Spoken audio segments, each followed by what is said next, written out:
வணக்கம் நேயர்களே, விஷன் 9 டிவிக்காக நான் உங்கள் லக்ஷ்மி நாராயணன். இப்போ பார்க்க போகிறது வார ராசி பலன் 17ஆம் தேதியிலேருந்து 23ஆம் தேதி வரை எப்படி இருக்க போகுதான்னு பார்க்க போகிறோம். எப்போதுமே சொல்கிறதாங்க, லக்னத்துக்கு பாருங்கள், ராசிக்கு பார்ப்பது லக்னத்துக்கு பாருங்கள், ரொம்ப பர்ஃபெக்டாக இருக்கும். உதாரணமாக ஒரு மகர லக்னம் விருச்சிக ராசினா நீங்கள் விருச்சிக ராசிக்கான பலன்களை பார்க்கறதோட மகர ராசிக்கான பலன்களை பார்க்கும்போது ரொம்ப பர்ஃபெக்டாக இருக்கும். முதல்ல வரது புது பலன்கள், அதுக்கப்புறம் தசாபுக்தி பலன்கள். ஸோ உங்களுக்கு என்ன தசாபுக்தி அந்தரங்கள் வரும் அதை மிங்கிள் பண்ணி பார்க்க ரொம்ப பர்ஃபெக்டாக இருக்கும். வீடியோட எண்ணில் டிப் ஆஃப் த வீக் இருக்குது, மறக்காமல் பாருங்கள். மீனராசி. ஸோ மீனராசிக்கு வந்து பார்த்தீங்கன்னா உங்களுக்கு ராசி அதிபதி குரு வந்து பார்த்தீங்கன்னா உங்களுக்கு வந்து 10ஆம் அதிபதியான குரு வந்து 3இல் அது பரிவர்த்தனையே ராசியிலே இருக்கும். நிறைய சேஞ்சஸ் பண்ணுவீங்க, இதெல்லாம் மாற்றணும் அதெல்லாம் மாற்றணுங்கிற எண்ணங்களை கண்டிப்பாக ஏற்படுத்தும். அதுக்கப்புறம் உங்களுக்கு வந்து 2 மற்றும் 9ஆம் அதிபதியாக செவ்வாய் வந்து 4இல் இருக்கும்போது நல்ல வளர்ச்சி நல்ல ஏற்றங்கள் இருக்கும். ஏன்னா ஒரு கேந்திராதிபதி திரிகோண அதிபதி ஒன்றாக இருக்கிறதுலாம் வந்து ரொம்ப பெரிய யோகங்களை கொடுக்கறதுக்கான இப்போ ரொம்ப நல்லாயிருக்கு. நிறைய பிரயாணங்கள், தாயாரோட உடல்நலம் சம்மந்தமான விஷயம் ரொம்ப கவனமாக இருக்கணும். தாயாருக்கு மூலமே சின்ன சின்ன ஒரு இடையூறுகள், கொஞ்சம் மனஸ்தாபம் வரதுக்கான வாய்ப்பு, கொஞ்சம் கேர்ஃபுல்லாக இருக்கிறது ரொம்ப ரொம்ப நல்லது. அதுக்கப்புறம் பார்க்கும்போது உங்களுடைய 3 மற்றும் 8ஆம் அதிபதியான சுக்கரன் வந்து ஆட்சி படுத்த 3இல் தேவையில்லாத சந்தேகங்கள், தேவையில்லாத மனக்குழப்பங்கள் வரதுக்கான வாய்ப்பு, கொஞ்சம் கேர்ஃபுல்லாகவும் கொஞ்சம் பொறுமையாக ஹேண்டில் பண்ணுறது ரொம்ப ரொம்ப நல்லது. 4 மற்றும் 7ஆம் அதிபதியான புதன். ஸோ 4 மற்றும் 7ஆம் அதிபதியான புதன் வந்து பார்த்திங்கன்னா உங்களுக்கு நீச்சமாக ராசியில் நீச்சபங்க ராஜயோகமாக இருக்கும்போது சிறப்பான பலன்கள், நல்ல ஒரு ஏற்றங்கள், நல்ல லாபங்கள், சொத்துக்களும் நல்ல லாபங்கள் வரதுக்கான வாய்ப்புலாம் ரொம்ப நல்லா இருக்குது. அதில் வந்து கணவன் மனைவிக்கு நடுவில் வந்து சின்ன சின்ன வாக்குவாதங்கள், அதுக்கப்புறம் எல்லாமே சரியாகி கிளியர் ஆகிறதுக்கான வாய்ப்பு ரொம்ப சிறப்பாக இருங்க. அதுக்கப்புறம் பார்க்கும்போது உங்களுக்கு 5ஆம் அதிபதி. ஸோ 5ஆம் அதிபதி சந்திரன் வந்து சிறப்பான பலன்கள், நல்ல ஏற்றங்கள், நல்ல லாபங்கள் வரதுக்கான வாய்ப்பெல்லாம் கொடுத்தாலும் பட் திங்கள் செவ்வாயில் மட்டும் சின்ன சின்ன மன உளைச்சல் இருக்கும். அதுக்கப்புறம் எல்லாமே சரியாயிடுங்க. அதுக்கப்புறம் பார்க்கும்போது மீன ராசிக்களுக்கு வந்து உங்களது 9ஆம் அதிபதி. ஸோ 9ஆம் அதிபதி சுக்கிரன் வந்து ஆட்சி பலத்தை 8ஆம் அதிபதி சுக்கிரன் வந்து பார்த்திங்கன்னா உங்களுக்கு 3இல் இருக்கும். தேவையில்லாத சந்தேகங்கள், கணவன் மனைவிக்கு நடுவில் வந்து தேவையில்லாத தர்க்கங்கள் வருவதற்கான வாய்ப்புகள் ரொம்ப கேர்ஃபுல்லாக இருக்குது, ரொம்ப ரொம்ப அவசியம். ஏன்னா வந்து 3-8 நாளே சந்தேகங்களை ஏற்படுத்தும். இப்படி இருக்குமோ அப்படி இருக்குமோ இல்யூஷன்லேயே கற்பனையிலேயே வந்து நிறைய விஷயங்கள் வந்து நீங்கள் மனக்கலக்கத்தை உருவாக்குறதுக்கான வாய்ப்புகள் ரொம்ப கேர்ஃபுல்லாக இருக்கணும். அதுக்கப்புறம் பார்க்கும்போது உங்களுக்கு 9ஆம் அதிபதி 4இல் இருக்கும்போது நல்ல விஷயங்கள், நல்ல ஏற்றங்கள் வருவதற்கான ஒரு கேந்திராதிபதி கேந்திரத்தில் ஒரு சிறப்பான ஒரு விஷயங்களெல்லாம் கண்டிப்பாக கொடுத்துருங்க. 10ஆம் அதிபதியான குரு. ஸோ 10ஆம் அதிபதியான குரு வந்து ராசியிலையும் தொழில் நிறைய மாற்றங்கள் ஏற்படுத்துறதுக்கான வாய்ப்புலாம் நிறைய இருக்குது. ஸோ குரு வந்து பார்த்திங்கன்னா உங்களுக்கு வந்து அந்த இடத்துலேயே வரும்போது தொழில் நிறைய சேஞ்சஸ், நிறைய வளர்ச்சிக்கான விஷயங்கள்லாம் சிறப்பாக இருக்கும். அதுக்கப்புறம் பார்க்கும்போது புதிய தொழில்நுட்பங்கள், புதிய தொழில் வளர்ச்சியெல்லாம் வந்து நீங்கள் வந்து புதுசாக வந்து அப்ளை பண்ணுவீங்க. ஸோ அதெல்லாமே ரொம்ப சிறப்பு. அதுக்கப்புறம் உங்களுக்கு 11ஆம் அதிபதியான சனி வந்து 12இல் இருக்கும்போது வேலை விஷயங்கள், லாபத்திற்கான நிறைய அலைச்சல்கள் இருக்கிறதுக்கான வாய்ப்புகளை நிறைய கொடுத்துரும். பட் ஆனால் லாபங்கள் இருக்குன்னா கண்டிப்பாக நல்ல லாபங்கள் இருக்கும். குழந்தைகள் விஷயங்களில் சின்ன சின்ன மனக்கசப்புகள் வந்து போகிறதுக்கான வாய்ப்பு கொஞ்சம் கவனமாக இருக்குது, ரொம்ப ரொம்ப நல்லதுங்க. ஸோ மற்றபடி வந்துங்க இதுவரை பார்த்த பொது பலன்கள். இப்போ பார்க்கும்போது தசாபுத்தி பலன்கள். மீன லக்னமாக இருந்து சூரிய தசாபுத்தியங்கள், சூரியன் 6ஆம் அதிபதியாக இருந்து உங்களுக்கு ராசியிலே இருக்கும். புதிய தொழில் வாய்ப்புகள், வேலையில் நல்ல ஏற்றங்கள், நல்ல லாபங்கள்லாம் கண்டிப்பாக இருக்குங்க. ஸோ அதில் எந்த மாதிரி மாற்றம் இல்லை. ஸோ இருந்தாலும் வந்து ஒரு சின்னதாக வந்து பாசஸ் கிட்ட வந்து ஒரு மன கசப்பு, சின்ன வாக்குவாதங்கள் இருக்கும். அதை மட்டும் கொஞ்சம் கேர்ஃபுல்லாக இருந்துக்கிறது ரொம்ப ரொம்ப நல்லது. அதுக்கப்புறம் மீன லக்னமாக வந்து சந்திர தசாபுத்தினா சந்திரன் திங்கள் செவ்வாயில் வந்து உங்களுக்கு 8இல் போகும்போது கொஞ்சம் கவனமாக இருக்கணும். ஸோ அந்த சந்திராஷ்டம காலகட்டம் கொஞ்சம் நமக்கு எமோஷன்ஸோ ஒரு ஸ்ட்ரெஸ்ஸஸோ இருக்கும். அப்போ என்ன வேலை பண்ணுறோமோ அதை மட்டும் பண்ணிவிட்டு கொஞ்சம் காமாக வந்து சைலண்ட்டாக இருந்தோம்னா எல்லாமே ஒன்றும் பெரிய பாதிப்புகளை கொடுக்காது. அதுக்கப்புறம் வந்து மீன லக்னமாக இருந்து உங்களுக்கு வந்து செவ்வாய் தசாபத்தினா செவ்வாய் வந்து பார்த்திங்கன்னா உங்களுக்கு 9ஆம் அதிபதி. ஸோ 9 மற்றும் 9இல் இருக்கிற கிரகம் வந்து உங்களுக்கு 4இல் இருக்கும். ஒரு கேந்திராதிபதி கேந்திரத்தில் இருந்திருக்கிறதுனால நல்ல லாபங்களையும் நல்ல பொருள் வரையும் கண்டிப்பாக கொடுத்துரும். பிரயாணங்கள் மூலியமாக இப்போ ஒரு பெருத்த லாபங்களை கொடுக்கறதுக்கான வாய்ப்பு ரொம்ப சிறப்பாக இருக்குது. பட் இதனால் செவ்வாய் வந்து அது குருடைய சாதனம், மறைமுகமாக தாயாருடைய உடல்நலம் சம்பந்தமான விஷயங்களோ கொஞ்சம் சின்ன மன உளைச்சல் இருக்கிறதுக்கான வாய்ப்புகள் கண்டிப்பாக இருக்கும்.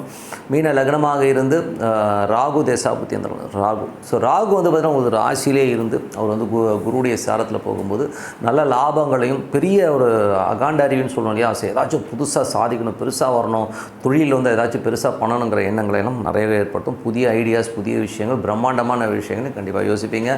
மீன லக்னமாக இருந்து குரு தேசாபத்தி குரு வந்து பார்த்திங்கன்னா பெரிய ஒரு லாபங்களையும் வெற்றியிலும் கொடுப்பதற்கான வாய்ப்புகளும், தொழில்நுட்பங்களிலும் புதிய தொழில் வாய்ப்புகளையும் தேடி பெரிய பெரிய விஷயங்கள்லாம் பண்ண ஆரம்பிப்பீங்க. எல்லாமே ரொம்ப சிறப்பாக இருக்கும். ஸோ மீன லக்னமாக இருந்து சனி தேசாபதி, சனி வந்து 12இல் இருந்தாலும் பிடித்த லாபங்களுக்காக நிறைய அலைச்சல்கள் இருக்கும். ஸோ அந்த அலைச்சல்கள்லாம் வந்து பெரிய வெற்றியை கொடுக்கறதும் பெரிய லாபங்களை கொடுக்கறதுக்கான வாய்ப்புகளை கண்டிப்பாக கொடுக்கும். பட் இருந்தாலும் குழந்தைகள் விஷயங்கள் மட்டும் சின்ன சின்ன மனக்கசப்புகளை கொடுக்கும். ஸோ அதை மட்டும் கொஞ்சம் கேர்ஃபுல்லாக பார்த்தோம். மீன லக்னமாக இருந்து புதன் தசாபுத்தி. புதன் வந்து பார்த்திங்கன்னா உங்களுக்கு 7ஆம் அதிபதி. 7ஆம் அதிபதி நீச்சபங்க ராஜயோகமாக இருக்கும். சில நேரங்களில் வந்து கணவன் மனைவிக்கெல்லாம் சின்னதாக வந்து கேவலமாக பேசிக்கிட்டாலும் அதுக்கப்புறம் எல்லாமே சரி. ஏன்னா நீச்சபங்க ராஜயோகம் ஒரு கேவலம் ஏற்பட்டதுன்னா அது ராஜயோகமாக மாறும். ஸோ அதனால் எல்லாமே சிறப்பாக இருக்கும். அகாண்ட அறிவு, ஸோ புதுசாக வந்து ஒரு டெக்னாலஜி இந்த மாதிரி விஷயங்களெல்லாம் வந்து கற்றுக்கிறதுக்கான வாய்ப்புகள் அது கொடுத்துரும். ஸோ எல்லாமே ரொம்ப சிறப்பு தான். மீன லக்னமாக வந்து கேது தசாபதி. கேது வந்து 7ல் இருந்து அது சூரியன் சாரத்தில் இருக்கும்போது வேலை விஷயங்கள் வந்து சின்ன சின்ன கடுபடிகள் இருக்கும். ஸோ சின்ன சின்ன கடுபடிகள் கொஞ்சம் வந்து வேலையில் வந்து ப்ரெஷர்ஸ் அதிகமாக இருக்கிறது கண்டிப்பாக ஏற்படுத்தும். ஸோ அதனால் வந்து கொஞ்சம் வந்து காம் டவுனாக இருந்து ஒரு விஷயத்தை வந்து சைலண்ட்டாக இருந்தாலே நிறைய விஷயங்களை சாதிக்கலாங்கிறது மைண்டில் வச்சுக்கோங்க. அதுதான் வந்து கேதுவுடைய விஷயங்கள். ஸோ அதை வந்து பண்ணிட்டீங்கனாலே போதும் எல்லாமே சிறப்பாக இருக்கும். மீன லக்னம் வந்து சுக்கிர தேசம். சுக்கிரன் வந்து 3 8ஆம் அதிபதி. ஸோ 3 8ஆம் அதிபதி அது 3லேயே இருக்கிறதா தான் நினைவு. சரி, தேவையில்லாத சந்தேகங்கள், கற்பனையிலே இப்படி ஆகிடும் அப்படி ஆகிடும்னு சொல்லி இல்யூஷனில் போய் மாட்டிக்காமல் எது உண்மை, எது நல்லது, எது கெட்டதுங்கிறத யோசித்து பார்த்து ஒரு விஷயங்களை செய்கிறது தான் ரொம்ப ரொம்ப சிறப்புங்க. ஸோ இதெல்லாம் வந்து கொஞ்சம் நோட் பண்ணி வச்சுட்டு எது ப்ளஸ் எது மைனஸுங்கிறத வந்து அப்ளை பண்ணி பார்த்தீங்கன்னா எல்லாமே சிறப்பாக இருக்குங்க. ஸோ என்னை பொறுத்தவரை ஒரு நல்ல ஒரு பிரார்த்தனை கண்டிப்பாக நம்ம அடுத்த லெவல் போகிறதுக்கான வாய்ப்புகளை கண்டிப்பாக இருக்குது. ஸோ டெய்லி வந்து ஒரு பிரார்த்தனை வந்து மனசார இறைவனை, அது எந்த தெய்வமாக இருக்கட்டும், ஸோ உதாரணமாக ஒரு ஓம் நிமிஷம் மனசார பிரார்த்தனை பண்ணுவோம், கண்டிப்பாக அடுத்த லெவல் போகிறதுக்கான வாய்ப்பு ரொம்ப சிறப்பாக இருக்கும். ஸோ இறைவன் பிரார்த்தனை ரொம்ப உங்களை அடுத்த லெவல் கொண்டு போகும். ஸோ இப்போ பார்க்கும்போது tip of the week. So tip of the வீக்கில் வந்து நம்ம பார்க்குறது என்னென்னா, எப்போதுமே சொல்கிறதாங்க, இப்போ வந்து சனி ராகு, இப்போ சனி பயிற்சியாகி அது வந்து மீனத்துக்கு போகுது. இப்போ ஏற்கனவே ஏகப்பட்ட சர்ச்சைகள், இது சனி பயிற்சி கிடையாது, நம்மளை பொறுத்தவரை வந்து திருக்கணிதம் நம்ம ஃபாலோ பண்ணுறோம். ஸோ அதனால் நான் அதை வச்சு சொல்ல, மற்ற ஜோதிடர்கள் வந்து நான் வந்து தப்பு சொல்ல மாட்டேன், அது அவங்கவுங்க கணக்கு. ஏன்னா என் குருநாதர் என்ன சொல்லலாம்னா, எந்த சிஸ்டம் நீ ஃபாலோ பண்ணி அதை பர்ஃபெக்டாக ஃபாலோ பண்ணால் போதுங்கிறது தான் அவர். இப்போ என்னை பொறுத்தவரை சனி பயிற்சி இப்போ நடக்கிறது எனக்கு சனி பயிற்சி தான், ஓகேங்களா. ஸோ அப்படி சனி பயிற்சி ஆகும்போது என்ன மாதிரி விஷயங்களை நடத்தும். ஸோ இதை வந்து நம்ம வந்து ஒரு டெஸ்ட் மாதிரி கூட வச்சுக்கலாம்.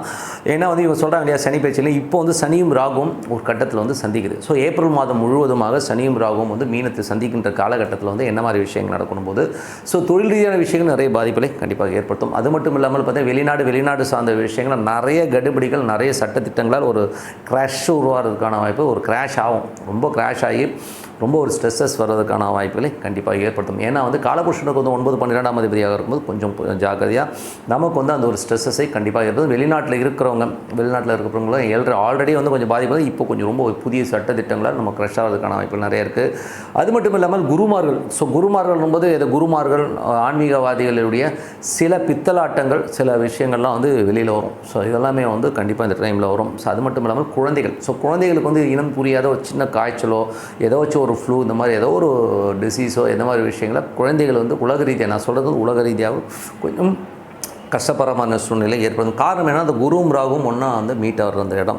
ஸோ அதனால் வந்து அது கொஞ்சம் நம்ம வந்து ப்ரிகாஷன் வந்து குழந்தைகளை பார்த்துக்கிறது ரொம்ப ரொம்ப நல்லது. ஸோ அது ஒரு விஷயம். அது வந்து மட்டும் இல்லாமல் அது வந்து குரு வந்து அது சுயசாரத்தில், அதோடைய சுயசாரத்திலே போகும்போது அது வந்து என்ன மாதிரி விஷயம், காற்று சம்மந்தமான விஷயம். ஏன்னா அது வந்து இப்போ பொருளாதாரத்தில் வந்து இப்போ மெயினாக, ஏன்னா மே மாதம் தான் 3ஆம் இடத்துக்கு போகுது. ஸோ இப்போ வந்து அந்த பொருளாதார ரீதியில் வந்து கையை வைக்கிறதும் அதனால் வந்து நிறைய பாதிப்புகளை ஏற்படுத்துங்கிறதுல வந்து எந்தவித மாற்றம் இல்லை. ஏன்னா வந்து அது அந்த மாதிரி விஷயங்கள் தான் கொடுக்க போகுது. ஸோ பொருளாதாரத்தில் ரொம்ப ரொம்ப கேர்ஃபுல்லாக இருக்கணும். இது வந்து மணி வேல்யூ வந்து ரொம்ப கிராஃப் இறங்க போகிறதும் உறுதி. ஸோ அதனால் கொஞ்சம் வந்து கவனமாக போகணும். அது மட்டும் இல்லை, கடல் சார்ந்த பகுதிகளில் இருக்கவங்களுக்கு வந்து கண்டிப்பாக வந்து ஒரு நிறைய ஜியாகிரபிக்கல் சேஞ்சஸில் கொஞ்சம் பிரச்சனைகள் வர்றதுக்கான கொஞ்சம் கவனமாக இருக்கணும். ஏன்னா சுனாமியோ இல்லை ஏதோ ஒரு பிரச்சனைகளை கண்டிப்பாக வந்து அந்த இடத்துல உருவாகும். ஏன்னா மீனம்ன்றது வந்து கடல் சார்ந்த பகுதிகளை குறிக்கிற ஒரு இடம். ஸோ அந்த இடத்துல வந்து கண்டிப்பாக வந்து ஒரு ப்ராப்ளம் வர்றதுக்கான வாய்ப்புகள் நிறைய இருக்குது. ஸோ இதுதான் வந்து இப்போ இருக்கிறது. ஸோ ஏப்ரல் மாதம் வந்து ரொம்ப ரொம்ப கவனம் வரும். ஸோ ஏப்ரல் மாதத்தில் வந்து இந்த மாதிரி கிரக சேர்க்கை யாருக்கெல்லாம் வந்து ஒரு பெரிய பிரச்சனைகளோ ஸ்ட்ரெஸ்ஸஸை கொடுக்கணும்போது, மீன மீன லக்னக்காரர்கள் அவங்களுக்கு வந்து 12 வந்து உங்களுக்கு சனி ராகு தசாபுத்தி அந்தரங்கள் நடக்கிறதா இருந்தால் எஃபெக்ட் அதிகமாக இருக்கும். ஸோ 12 கொஞ்சம் தூக்கம் இல்லாமல் இருக்கிறது, பெரிய லாபங்களை நினச்சி அது வரல இது வரலங்கிற ஒரு கலக்கங்களை ஏற்படுத்துறதுக்கான வாய்ப்புகளை கண்டிப்பாக ஏற்படுத்தும். அது மட்டும் இல்லாமல் வேறு யாருக்கு நம்ம சிம்ம லக்னக்காரர்களுக்கு வந்து பார்த்திங்கன்னா சிம்ம லக்னம் சிம்ம ராசிக்காரர்கள் ரொம்ப எமோஷன் ஆவீங்க. குழந்தைகள் மற்றும் வேலையில் வந்து ஒரு ஸ்ட்ரெஸ்ஸையும் டென்ஷனையும் கண்டிப்பாக ஏற்படும். ஸோ கொஞ்சம் கேர்ஃபுல்லாக இருக்கிறோம் காலகட்டங்கள். ஸோ அதனால் கொஞ்சம் பார்த்து நடந்துக்கணும். அதுக்கப்புறம் பார்க்கும்போது வேறு யாருக்கு இதாகணும் போது உங்களுக்கு வந்து துலாம் ராசிக்காரர். ஸோ துலாம் ராசிக்காரர்களுக்கு பார்த்திங்கன்னா 6ஆம் இடத்துல வந்து சனி ராகும் இருக்கும்போது அது வந்து வேலையில் நிறைய எமோஷன்ஸையும் ஸ்ட்ரெஸ்ஸையும் ஏற்படுத்தும். கடன் சம்மந்தமான விஷயங்களோ அந்த மாதிரி விஷயங்களும் ரொம்ப ஸ்ட்ரெஸ்ஸை ஏற்படுத்துறதுக்கான வாய்ப்பு. மற்றபடி வந்து கம்யூனிகேஷன் ஏற, ஸோ ஏதாச்சும் வந்து வாக்குறுதிகள் கொடுத்து ஒரு செக்ஸ் கொடுத்து இந்த மாதிரி விஷயங்களை மாற்றுறதுக்கான வாய்ப்புகளும் கண்டிப்பாக இருக்குது. ஸோ இவங்கெல்லாம் வந்து ரொம்ப ஜாக்கிரதையாக இருக்க ஒரு காலகட்டங்கள். ஸோ மற்றவர்கள்லாம் இருக்காது, மற்றவர்கள்லாம் இருக்கும். அந்த தசாபுத்தி அந்தரங்கள் காலகட்டங்களில் இவங்க கொஞ்சம் அதிகமாக பாதிக்கிறதுக்கான மற்றவங்களும் கொஞ்சம் கேர்ஃபுல்லாக இருந்துங்க. ஏன்னா வந்து தொழில் ரீதியான விஷயங்கள் அகலக்கால் வைக்கிறது, புதிய தொழில்நுட்பத்தை நம்பி நான் மணி ட்ரான்ஸ்ஃபர் பண்ணுறது, இதெல்லாம் வந்து இந்த ஏப்ரல் மாதத்தில் அவாய்ட் பண்ணிக்கிறது ரொம்ப ரொம்ப நல்லது. ஏன்னா சனி ராகுங்கிறது வந்து கண்டிப்பாக தொழில் துறையில் மட்டும் இல்லாமல் நம்ம கர்ம ரீதியாகவும் ரொம்ப பிரச்சனைகளை கொடுக்கறதுக்கான வாய்ப்பு இருக்கிறதுனால கொஞ்சம் கேர்ஃபுல்லாக இருந்துக்கோங்க அப்படிங்கிறது நம்ம இப்போயே சொல்லுவோம். ஸோ நம்ம என்ன இந்த மாற்றங்கள் இருக்குமானா கண்டிப்பாக அந்த மாற்றங்கள் நீங்கள் பாருங்கள். எப்படி தான் டிவி நியூஸஸ்லாம் நம்ம பார்க்க தான் போகிறோம். ஸோ என்ன நடக்குதுன்னு பார்ப்போம். ஸோ மற்றபடி என்னங்க, ஒரு பிரார்த்தனை, கண்டிப்பாக ஒரு பிரார்த்தனை தான் நம்ம வந்து வழி நடத்தி சொல்லும். ஒரு நல்ல இறைவனை மனதார இறைவனை பிரார்த்தனை பண்ணும்போது கண்டிப்பாக அடுத்த லெவல் போகிறதுக்கான ரொம்ப சிறப்பாக இருக்குது. உங்களிடம் விடைபெறுவது உங்கள் லட்சுமி நாராயணன். நன்றி, வணக்கம்.